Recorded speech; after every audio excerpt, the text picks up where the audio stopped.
Of last year's war and a long-standing economic blockade, this new year, life for Palestinians living in Gaza shows no signs of improving. Living conditions compared to those in neighbouring West Bank are much lower, with the economy crippled by Israel's trade embargo. RT's Paul Aslia reports from the region. 4 years on, and Gazans still face the fallout from an election that saw Hamas come to victory.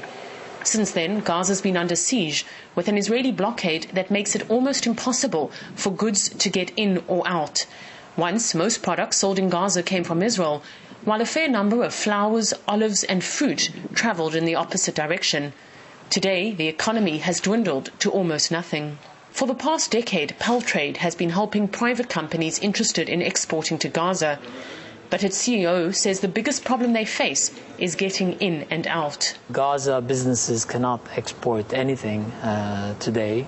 I mean, maybe with the exception of flower shipments or something.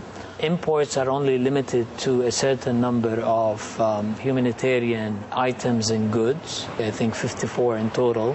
And that has impacted basically the industrial sector, the agricultural sector, as well as the construction sector. Tremendously. The Israeli army officially left Gaza in 2005, but its presence remains everywhere. Soldiers control the borders and therefore effectively Gaza. An Israeli company is also responsible for supplying all the strip's fuel, giving Israel a very important bargaining tool which it's used in the past. Israeli pro-Palestinian activists say Israel also benefits economically from the siege. All companies bringing goods into Gaza pay taxes in Israel. All of the aid that comes into Gaza has to come from through Israel. Much of it is actually bought in Israel. It's something that Israel doesn't admit, but there is an economic interest for them to have Gazans depend on international aid. Israel justifies the lengthy border procedures for security reasons. You can't have it both ways, argue Israelis. Hamas poses a real threat to the security of this country, and by making life almost unbearable for ordinary Gazans, Israelis are also hoping Hamas will lose support. At the best of times, the Palestinian economy is only about 6 or 7% the size of Israel's. Right now, it's decreased to 3%.